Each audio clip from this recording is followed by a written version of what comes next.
Chers frères et sœurs en Jésus, nous voici à la fin du mois d'août 2025. L'année scolaire est à nos portes et les activités pastorales reprennent de plus belle dans nos paroisses et nos mouvements d'Église.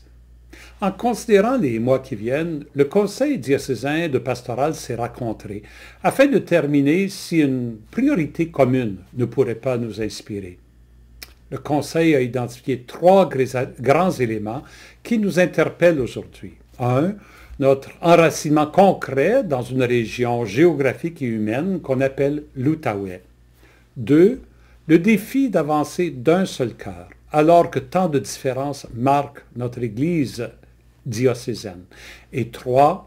La grande et exigeante mission que le Christ nous a confiée. Ainsi s'explique le thème que nous avons retenu. L'Église en Outaouais, ensemble pour semer sa lumière. Permettez-moi de reprendre brièvement chacun des éléments. 1.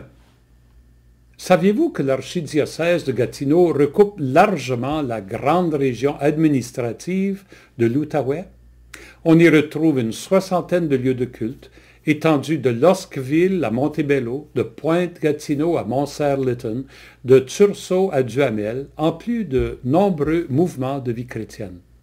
Cette région, marquée par sa géographie et son histoire bien particulière, c'est notre terre d'appartenance. C'est aussi notre terre de mission. Notre Église diocésaine peut-elle devenir plus consciente de son enracinement humain pour mieux y exprimer et incarner sa foi, son amour et son espérance? 2. Saviez-vous aussi que notre région est le deuxième pôle d'immigration en importance du Québec?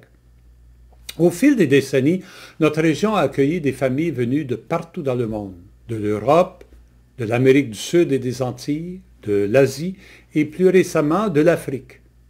Cette diversité culturelle s'ajoute aux différences générationnelles, aux diverses couches socio-économiques de notre région, aux différences entre l'urbain et le rural, et au style contrasté de spiritualité de nos fidèles. Voilà autant de clivages qui, tout en enrichissant la vie communautaire, lui posent de nombreux défis. Comment vivre l'interculturalité pour qu'elle devienne une occasion de rencontre, de découverte et de croissance? Comment devenir une Église communion qui témoigne d'une fraternité possible pour toute l'humanité? 3. C'est à partir de cette réalité que nous sommes envoyés vers nos concitoyens, nos collègues, nos amis et nos familles, vivre et témoigner de l'Évangile. C'est dans cette réalité que nous sommes appelés à partager l'amour de Dieu et à faire connaître le message et la vie de Jésus. L'Esprit ne souffle pas ailleurs, il souffle ici. Pouvons-nous le reconnaître, accueillir ses inspirations, nous laisser habiter, déranger et énergiser par lui? Voilà un peu les questions et les réflexions que notre thématique veut susciter au cœur des chrétiens et des chrétiennes de chez nous. Durant les prochains mois, l'équipe diocésaine proposera des activités de ressourcement et divers outils de réflexion pour approfondir cette thématique. Mais il revient à chaque paroisse et à chaque mouvement de voir comment elle peut inspirer et orienter son action. De fait, il revient à chaque fidèle, à chacun et à chacune de nous, de voir comment relever ce défi personnellement. Ensemble, j'en suis convaincu, nous pouvons semer sa lumière, la lumière du Christ, ici, chez nous, dans l'Outaouais.